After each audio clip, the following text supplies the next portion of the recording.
I'm Tim Muir, and I am the hair department on Yellowstone. Let's talk about these extremely popular shows. Like for our audience, at least, like they love them all, and obviously, so much of the world does. But I'm kind of curious to start with. We'll get into some specifics, but what are some things you guys tried over the years that didn't make it in terms of looks that people don't know about? Because that's like the first thing that comes to mind for me, and I'm so curious to hear if there are some things that we were like, yeah, oh no, that's not gonna happen. Um, every day it's funny. Like I'm kind of a person because I do so much research about what I do, like when I'm on set. Now I can tell you like there's been times where I've had, Kelly Riley in my chair and we've like been like, no, I think it's this. And then she'll be like, well, maybe it's this. And I'll be like, okay, well, maybe it's this. And then we do it. And then we're like, yeah, no, I need 5 minutes because I gotta fix this. That's not it. I'll see her like come out and I'll be looking at it and I'm like, no, no, I don't think it's that. And so, yeah, so things like that have happened where I've just been like, I'll see it and we'll both agree on it. And then when she's dressed, after even though I've seen it and I know that's what we both decided, I'll look at it and I'm like, I don't like it. Like I need that different. So Like talking about Kelly Riley and her character, Beth is, an amazing character and it's an amazing performance. It's an iconic thing now. Um, what when you look at, like, if you can give example, like when you look at it, what is it that you're like, it's not Beth? Is that kind of what it is? Or is it like it's not flattering her in the right way? Because sometimes, like, and I don't know that everybody knows this, but sometimes it's not about being flattering, right? Sometimes it's about evoking the right moments. well, like that's right. And I'll tell you, like, we all know that like even Beth's hairstyles are flattering in a different way. They're not always kept and they're a lot of times they're frizzy and unkept and all of that, which some people love. But I mean, I get both. I get love and hate, which I love. I love both. I love to be able to stir up a little bit of controversy. It does not bother me at all because I take both. I love them both. And if you're talking about it, then it's amazing, right? Right. Doesn't matter if it's bad or good if you're talking about it.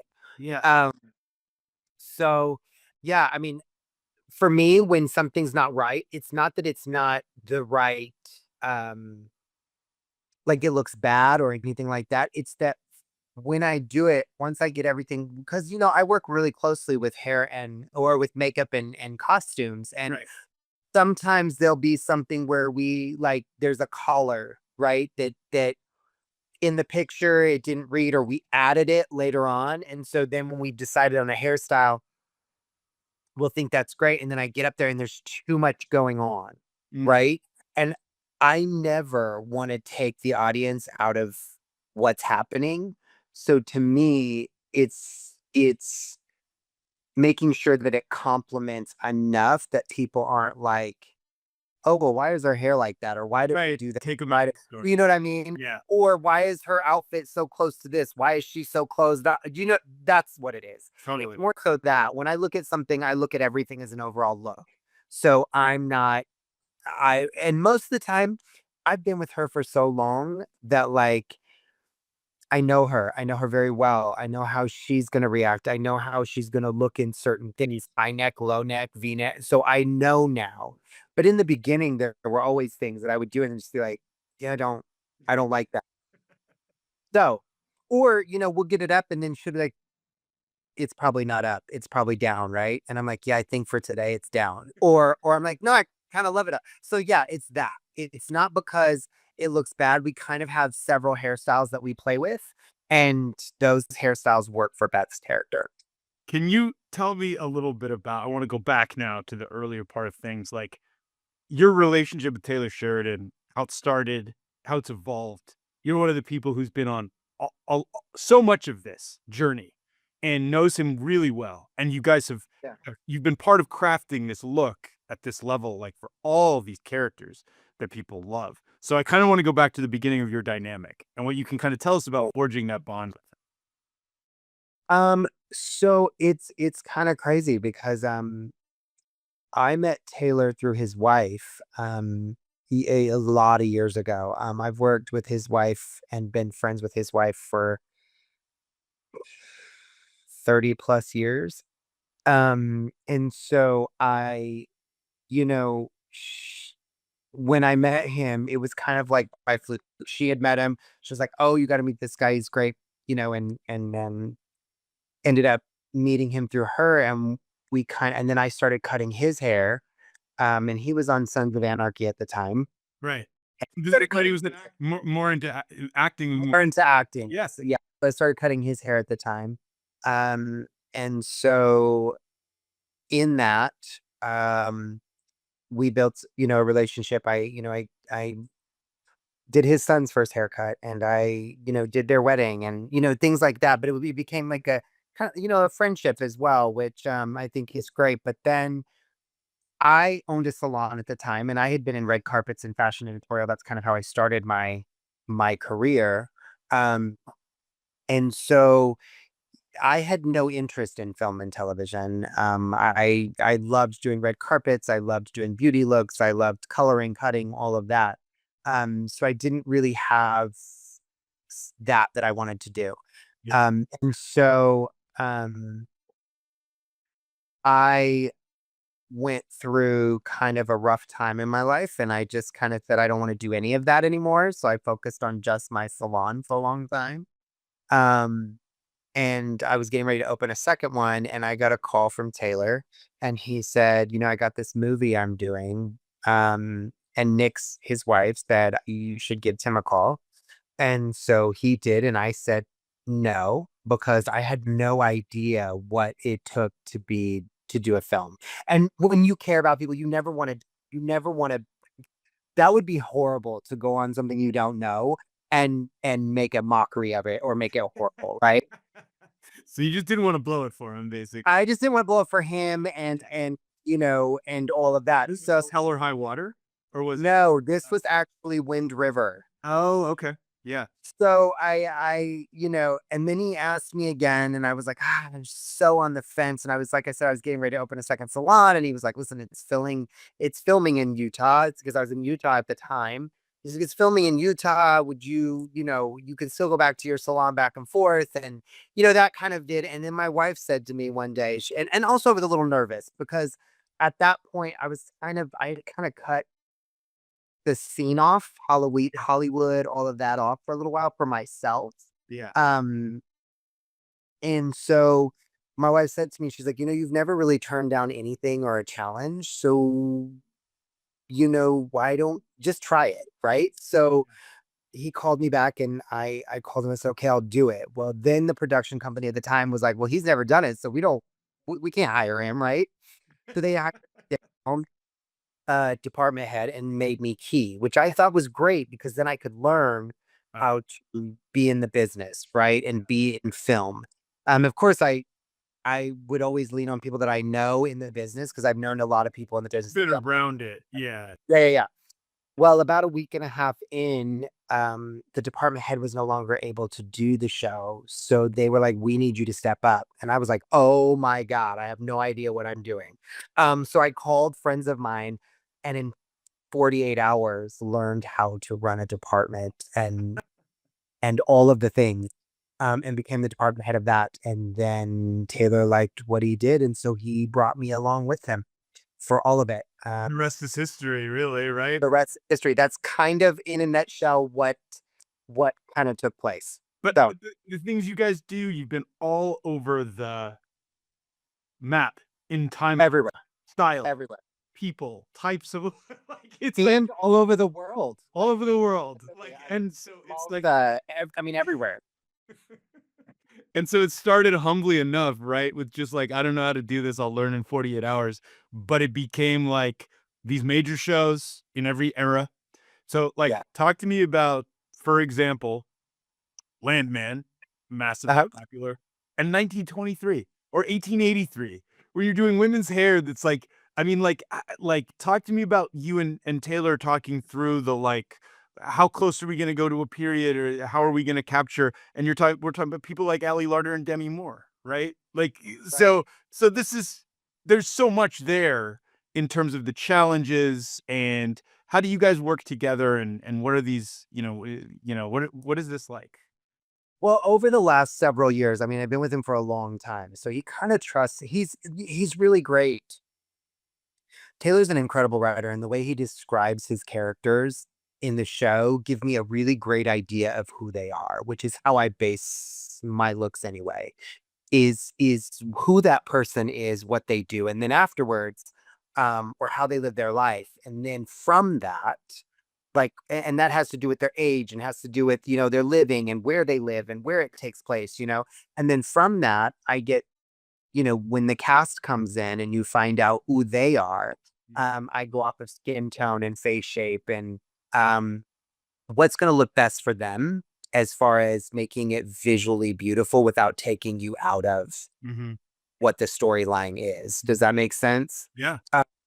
So with Taylor, I'm very fortunate that he trusts me to bring to life some of the looks on these shows. And create these looks for him. I'm very blessed in that. I'm very thankful to him that he does trust me enough to uh, create looks for him. And again, I work closely with costumes and I work closely with makeup to create an overall look for each character. But there's a lot of research involved, and Taylor does love realism. Yeah. He loves to create a show um, that when people see it visually, they are taken there. He doesn't want to be taken out of it. So in 1923, 1883, like the looks are beautiful, but they're disheveled and they're what it would look like if someone's, women back then, they would set their hair. And when they'd set it, they'd sleep on it for days and days and days before they'd wash it. So you've got frizz and you've got unkept and you've got all of that, but still the visual technical styling of it all and what that period would look like. I mean, it's a lot of research. I went to a lot of archives for the Native American community. I went to, I spoke to like heads of different tribes and all of that and got photographs, real photographs, because not everything you see online is a real depiction. Sure. Yeah. Right. Right. Right. So you want to bring to life these looks based on what it would really look like if that was happening today. Right. And yet still, it's got to be flattering, which is challenging, right? Especially with it's flattering to a certain degree. Um, do you have, like, I'm just kind of going to go through the shows. Let's talk about Yellowstone first. Do you have a favorite look or a couple favorite looks in Yellowstone? Well, I tell a lot of people I love Beth Dunham's look just because of how controversial it was, but also because I love the depth in it. I love the fact that it was a big part of her character.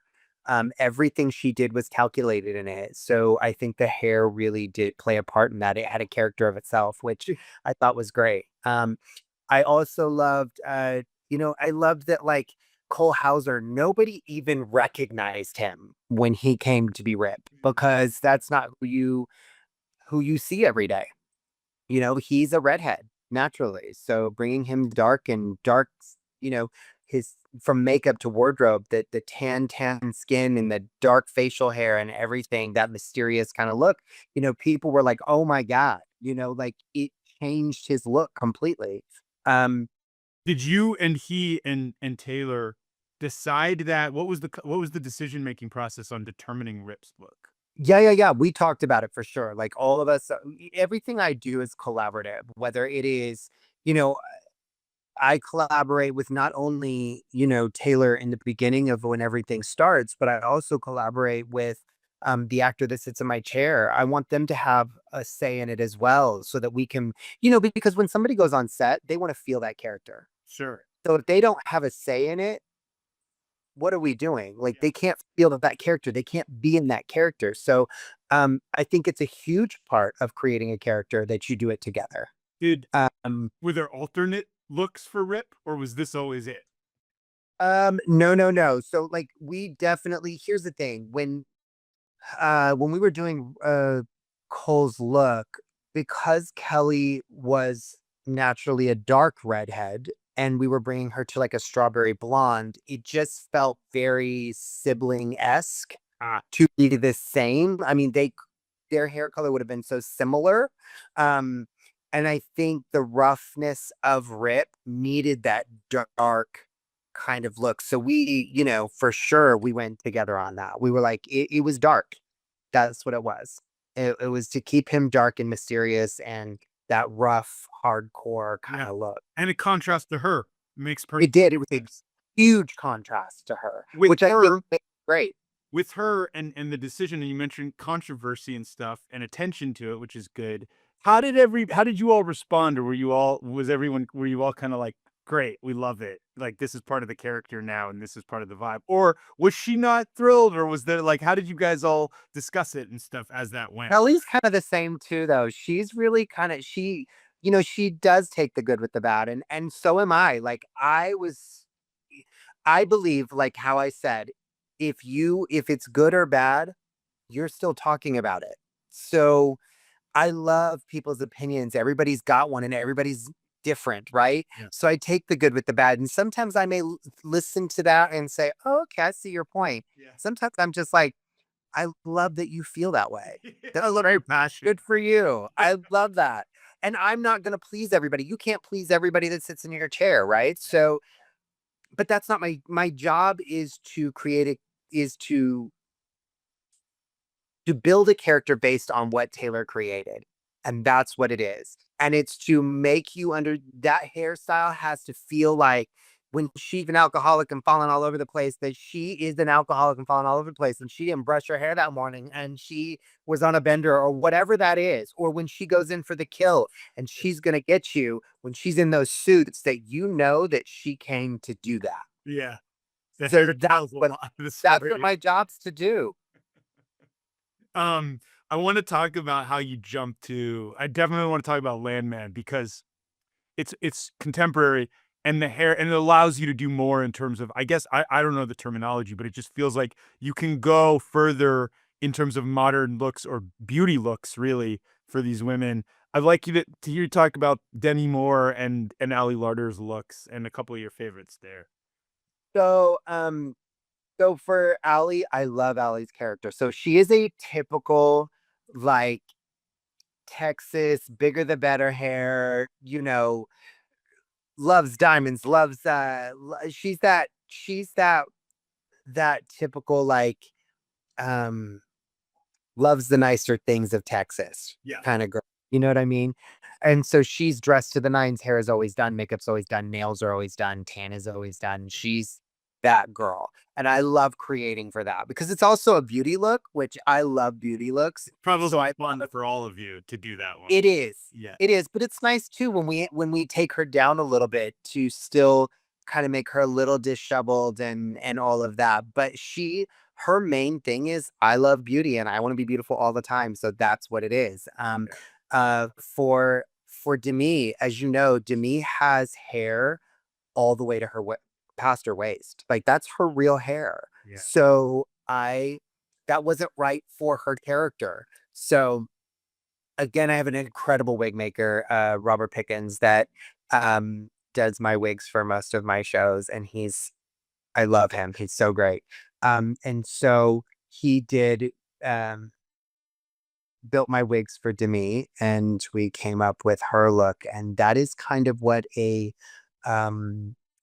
high society, oil money kind of matriarch looks like in Texas. And so, that's what we did for her. And I love her look. I love that it changes what she looks like. And you're not like, oh, that's Demi Moore. Yeah. Do you try different wigs?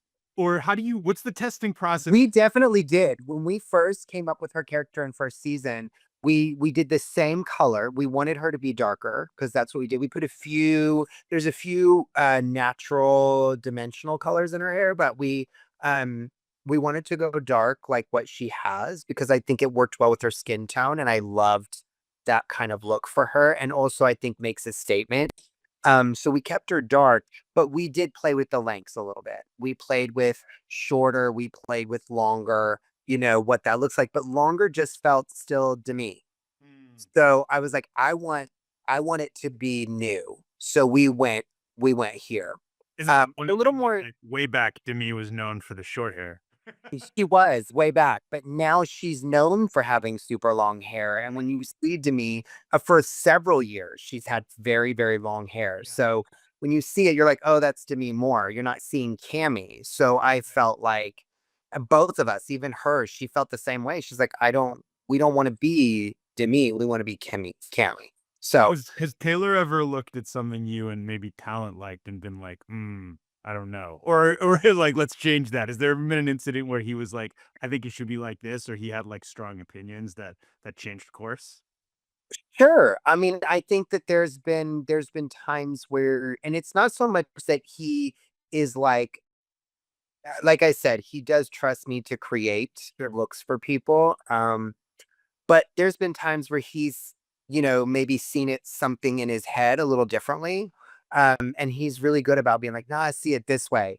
Mm. Or he's really collaborative in the way that, like, if I say, okay, but I ask him, I'm the same way. Why do you see it that way? Because here's what I'm seeing from what you wrote. You know what I mean? And he's like, well, I wrote her. So this is kind of what I think it looks like. And then I'll say, okay, well, how about we try this? And then if you still feel like it's that, then let's take it there and try both. So we're very good about that. He's really great. Like I said, he's been great to work with. I love it. And when he's firm on it, like he'll be like, no, I need this. He'll just be like, no, I need this. And I'm like, I got you. Because obviously he sees it that way.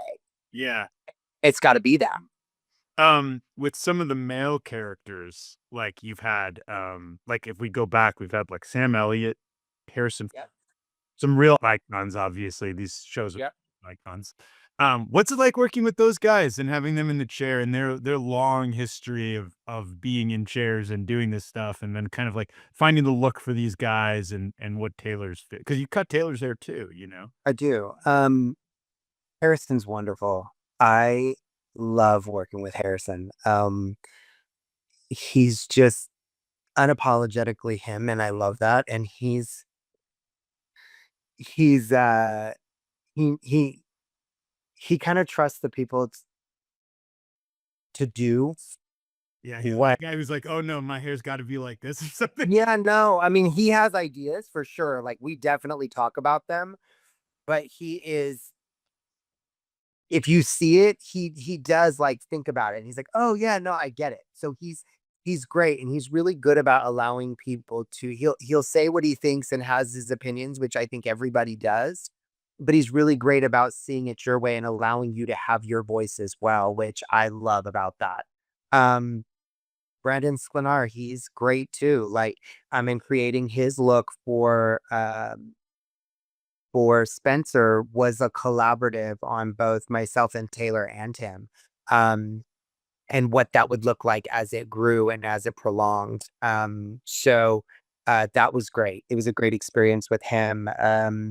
What were some of the ideas with Brandon and is the Spencer character? Because he kind of has a classic. There's a bit of a classic movie star of that era look. Like there's a little Clark Gable-y kind of. It It's is. like, yeah. Can you talk about the ideas you guys threw around? And Well, you have to think he's kind of the heroine, and he's also a cowboy, and he's also, all of these other things. So we wanted him, and you see him really cleaned up in a few places where, like, the ballroom scenes, and just recently, if you saw the second season, the end of that show.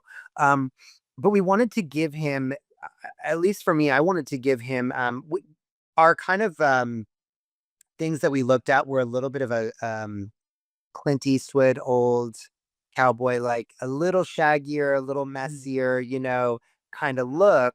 Um, which also fits for the 20s because most people in the 20s, well, at least men, they didn't have necessarily a clean line around the neck. It was, Hmm, they had tapers, they had fades, they had things like that. But some of them still had the longer hair. The longer hair was not like etched. That didn't come until later. Um, interesting. So like because Spencer does have like hair, like he does. It is not shorn. I don't know the no, word. no, no. Like yeah. So you were looking at Not. Clint's like And most spaghetti people, western look. if you think about it, well, and also you're working with somebody like, even for Spencer, like he comes from like Montana rural. Like not everybody looks kept, as you saw for Harrison. Like he's not super kept. He doesn't have a normal what you would see or think 1920s would look like, even for Cara Dutton. Cara Dutton has a longer version of what, like, you'll see nuances of waves from the 20s and things, but she has the longer braided looks from the late 1800s to early 1900s, which a lot of times when you're building a character, especially of age, most people kind of get stuck where they felt the most beautiful, right? That's So such a even good though they come through the ages, they may have little nuances of that time period, but they're not all the same. That's such a good point. Like, nope, not everybody walking around is wearing the current look. No, not everybody Sometimes has a you move our and no, and everybody's fade, and not everybody has the finger waves, and not everybody has a bob cut to here. That's not everybody. Um, it was a huge statement during that time, but not everybody went there. So yeah. So do you guys pick moments where you're like, we're gonna sprinkle in what was the look of the time, but we also have to yeah, recognize that like Kara is not getting her hair cut in the way that a no, what no. like, She works on a ranch. yeah. The last thing that she wants to do is be pin curling hair all day long or laying in that all day. She braids her hair and she wraps it. You know what I mean? And she might unbraid it at night and she has some natural texture to the hair. So we've got a little bit of that going on. So you'll see little pieces of it to make you think, oh, that's 20s, Yeah. right? I see that 20s. Yeah. But it's also like, where did she come from? You know what I mean? Yeah. What defines her Building look. character based on that. I mean, and then for like Landman, like I said, for like Billy Bob's character, and even Sam Elliott in um Hey, in 1883, he of course came out of that time period when you were military and all of that. But if you look at the military back then, they were longer and shaggier. yeah. In the 1800s, most of them didn't have those really clean military cuts. Because we're They were living in a longer and shaggier. right. Uh, Yeah. so yeah, that's kind of how we did for him. And even with Tim McGraw's character, we did the same kind of thing with him. Just a little bit messy and unkept and longer and shaggier, the cowboy kind of rough around the edges look. Yeah. So And when you guys like there's a like obviously there's character reveals and there's things that happen in the stories and sometimes it can tie a little into what's happening with the look. So yeah. do you talk because I also want to talk about current projects and upcoming and the collaboration. Do you guys talk about how uh you have to be careful about what like where you're going with the look, that it's like there's an arc sometimes, or that there's going to be a development that happens, or like maybe there's even like spoilers that you don't want to give away that sometimes relate, like how does the spoilerishness and the fan fury around like these shows and these characters, like you mentioned something like Beth being drunk, that's like one thing, but like if some of these, what happens to these characters is very important and highly guarded sometimes. Well, like, I mean, when you saw in season 4 when Beth gets blown up, right?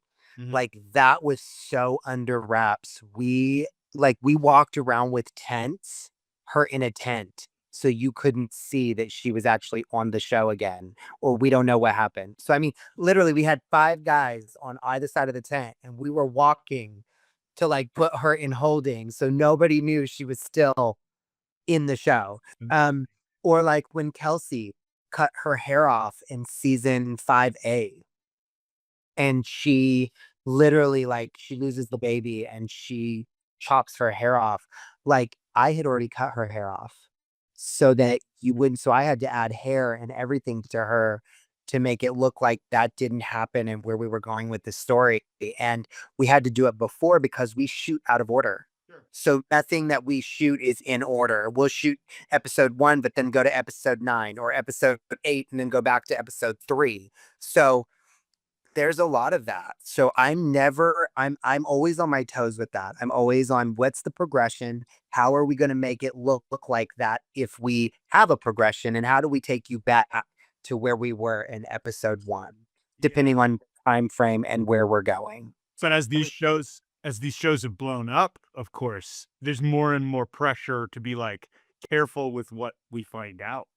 about. Oh yeah, very, very, very, very much. I mean, it was the same with 1923 when it first came up, even with like Fiona's character, because she's in the school system, Native American girl in the Yeah. school system, and you see that whole scene where they cut her hair off, and it was like we didn't want anybody to know that that was happening and what the trauma and that was. So you know, there's a lot, like, we try to we and especially nowadays, we have to be very careful about what you see or what you hear because we do wanna keep things under wrap. We want the audience to be surprised. We don't want people, "Oh, we saw that coming." Oh, We don't want that. as much as everyone wants to know, they also do want to be surprised. Have Yeah. you been working at all on anything yet that would be related to the potential spin-offs with Yellowstone, or are you guys starting to plot or previs anything that like is coming up? I would say this, I would be open to whatever that looks like, but no, I do not have any contracts, I don't have anything going on right now for that, so I have no idea. Until I have a contract, until I have a conversation, I don't know. Yeah, it's a very highly speculated, right? So I assume like Landman is the big focus right now in the Sheridan verse. Landman is, and then there's Lioness, and there's a new show coming out called Madison, which I was the hair designer for. I did not department head it. My key that's been with me for 6 years, moved her up. I had done a lot of crazy things last year, and I really needed somebody to, and I thought it was great for her to kinda department head her own show. Yeah. And so Emerald Ortega, she's great. She department headed that. And that comes out, later this year. I'm I not sure sort of established the looks there, maybe. but I did. Yeah. I stated the colors and what they would look like for each character and the cuts and what that kinda looks like. So I decided, I went in and did colors for the cast and cuts for the cast, and then they kept them up, and I did, like, the storyboards for it and what each character would look like for that, and then they created off of what I got to do. In It's terms of fun. like unique new challenges or anything, what did it present for you compared to the other shows with Taylor, like that, like this upcoming one? It's modern days, so, I mean, not a ton, for mine. I would say my job was fairly easy for that one, which was good, and I think everybody's kind of was for that because it's modern day. It's not a lot of upkept, stuff and all of that. So, I think you guys will be excited when it comes out. I think it'll be really great. It's a different type of show for Taylor, Yeah. but, Yeah. it's really great, and I think you guys will love it. So Nice. Anything unique about Lioness that you can tell us that's just like what you've done or what's going on? So for Lioness, I created looks the second season for both Liza, the cut bob was a created look that I did for Bobby, which is Jill Wagner. I did her kind of faux hawk, messy mohawk, mullet mohawk. I did that, the color and color for that. Um for Taylor's look, I kind of created that look as well. And then I did so those were the looks that I kinda created for Lioness. And then Linda Flowers was the department head on that, and she is incredible, and was great with keeping up those looks and making sure that it read the way I thought it was supposed to, so it was great. Well, it's like this universe just keeps expanding, right? And you keep having to send out, you keep establishing, like, you're like, I can't do all of them, right? Like, Yeah, how does yeah. Taylor do it? How does he do all of them? I don't know how he does it all, to be honest. I mean, he's so driven with his work, and he's I consider myself to be a really hard worker. I enjoy doing it, and I think he works even harder than I do, so that's saying a lot, I would say, because I am a person that throws myself into it. I don't get a lot of time, and it's crazy because not even when I'm not working, I have 4 children and a home, and so for me, like, that's my other job as well, and, that's a full-time job in itself. So, yeah, it's hard to see how he does it, but he does it, and he kills it every time, Yeah. and like I said, I'm just blessed and privileged to be a part of it, and I'm so grateful, to work with and for him. Well, it's been really nice chatting with you. I've really appreciated it. We've got so much good stuff here, and looking forward to what's next. And you guys continue to crush it with all of these shows. And man, your lookbook at this point must be like every single thing under the sun of what you've done because of these shows. So